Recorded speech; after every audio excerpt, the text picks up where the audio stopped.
Hey, good afternoon. My name is Sensei Randy Allen. I am the president and site director for the Children's Confidence Center, an educational nonprofit here in Hudson, New Hampshire, as well as the owner and head instructor at Inner Dragon Martial Arts.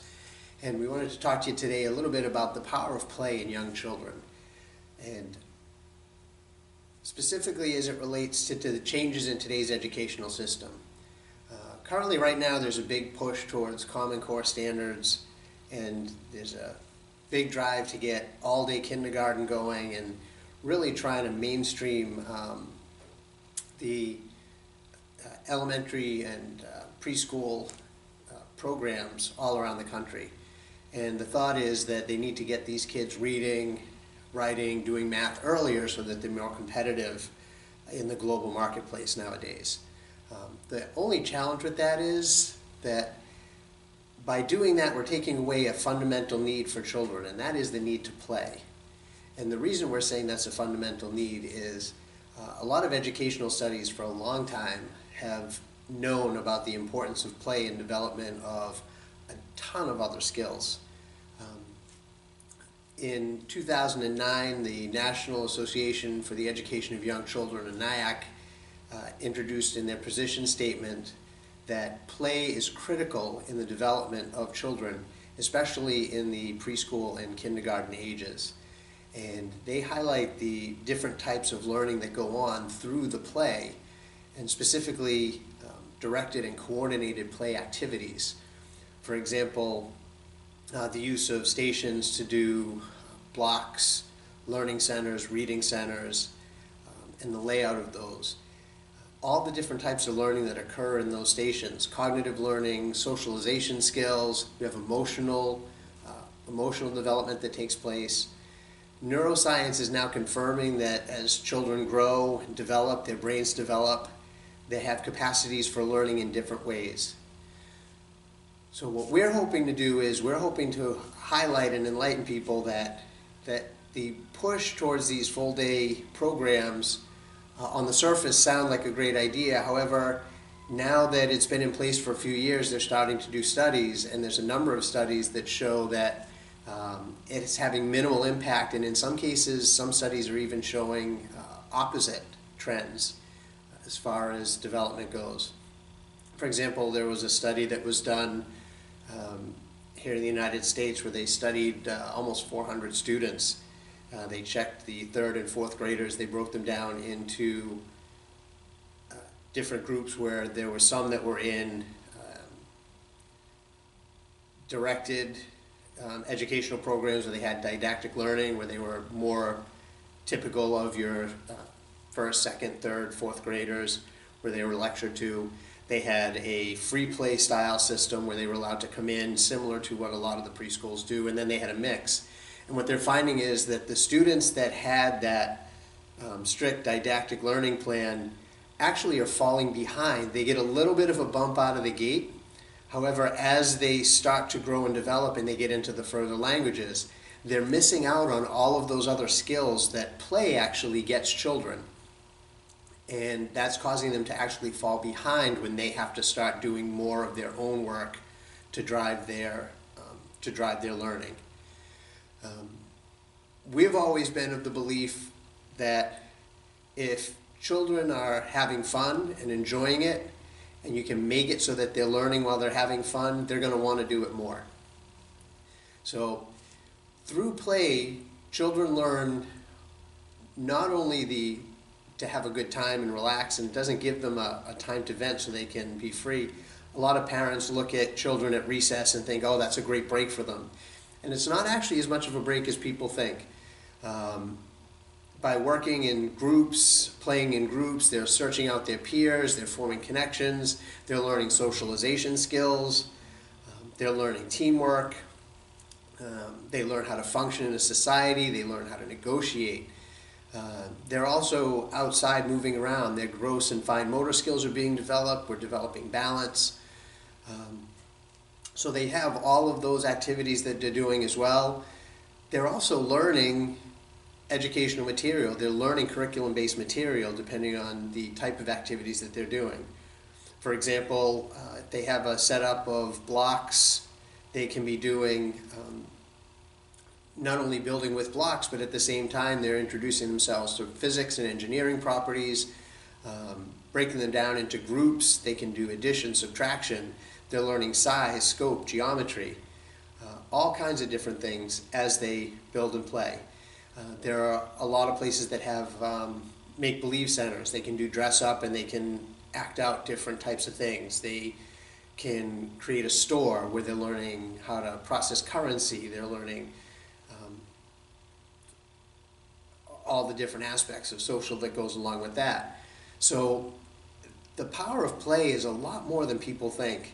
And so by limiting the amount of play that children are having in these schools at this early age, we're actually having the opposite effect.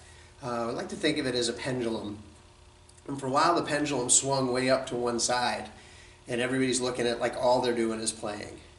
Well, then they got concerned so that they swung down and we made this shift towards Common Core and holding teachers accountable and having a strict curriculum that they're adhering to. They need to read by a certain level, write by a certain level. And I think we've swung the opposite direction now where we're so focused on those main things that we're missing out on a lot of the other subjects.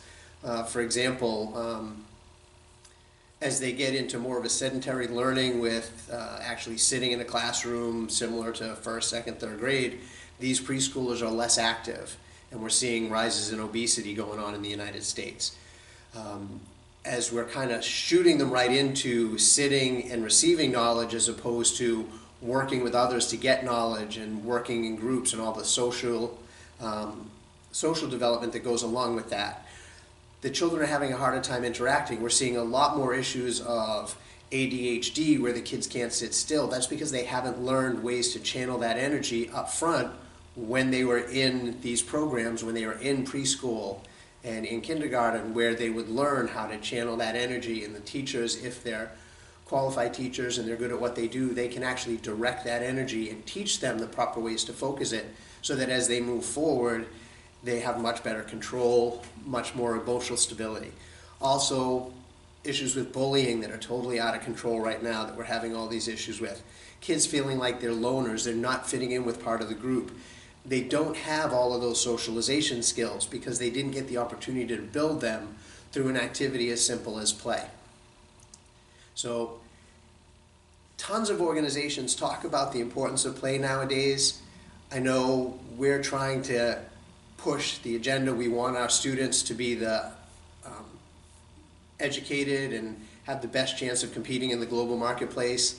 Unfortunately, if you look at some of the other countries, there's a lot of countries that don't start their educational systems until much later. For example, Holland starts, I believe, at age 7 before they start mainstreaming them into a structured classroom schedule. And they place a lot higher than us in the educational rankings once you get into the middle schools and high schools. All right? So for us, we also want to tie this into getting the children to want to learn. So if we have them set up so that they come into preschool and they immediately go to their seats and it's work, it's going to be a lot more challenging to get them out the door and get them to want to go. If they love what they're doing, if they're enjoying what they're doing, they're going to want to do it more, which is going to make them better and better and better at what they do. It's going to build their self-esteem, it's going to build their self-confidence, and all of that's just like a big flywheel, and once you get it spinning, there's no end to where they can go. So we just wanted to highlight the reasons we feel that play is so important and make sure that as we settle into these programs and we start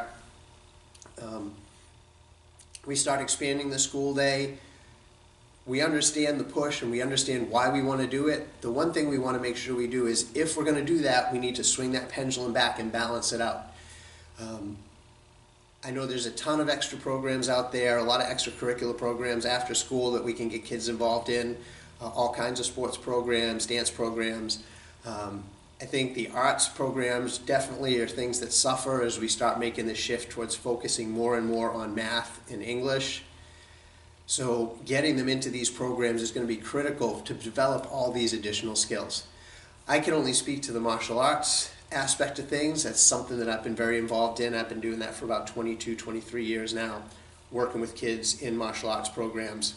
if you find a quality martial arts program, it definitely handles a lot of these issues as well. Things we do here at Inner Dragon, especially for our little ninjas, the 3, 4, and 5-year-olds, working on gross and fine motor skill development, hand coordination, eye coordination. They work on balance. Simple drills like playing with a balloon that also teach socialization skills, that teach them teamwork, that teach them how to work with other kids to accomplish a goal, that give them that emotional outlet, that teaches them focus. So if you can find the right program, and again, I know there are a ton of them out there. There's some great gymnastics programs. Like I said, there are some fantastic dance programs. All of these things give these kids these outlets that they can do for structured play. The thing we have to be careful of is having them come home and sit in front of the television. I know it's a challenge, especially for a lot of parents that work. They don't get home, the kids take the bus home. So we really got to make sure we're staying focused on the fact that if we're going to make this shift and we're going to focus on more structured learning in the classroom, we want to make sure we balance that, hopefully in the classroom, give them a chance for structured play, allow the teachers to do what they're really good at, which is get the kids to learn in a way that the kids don't even realize they're learning lessons. I know I was very involved with Scouts when I was young. I went all the way from Cub Scouts all the way through Eagle Scout. And then when my son was young, he got into Cub Scouts. And I got drafted to be a leader for Cub Scouts. And I was amazed when I went to the training to find out that all of the fun stuff that I had been learning, all of the fun stuff I'd been doing when I was in Scouts when I was a kid, was actually designed to teach me a lot of the skills that I learned later in life. For example, a lot of my business skills, leadership skills, all that stuff, all transitioned from the lessons I learned when I was having fun as a Cub Scout when I was a little kid. So the importance of play can't be overemphasized. We need to make sure as we start to make these shifts, we make sure we focus on that balance. The data is coming back now on a lot of these changes, and it supports the fact that we need to make sure we're keeping an eye on both sides of that pendulum. We don't want to swing too far the other way. Thank you for your time. I hope you guys have a great day, and we look forward to seeing you in the future.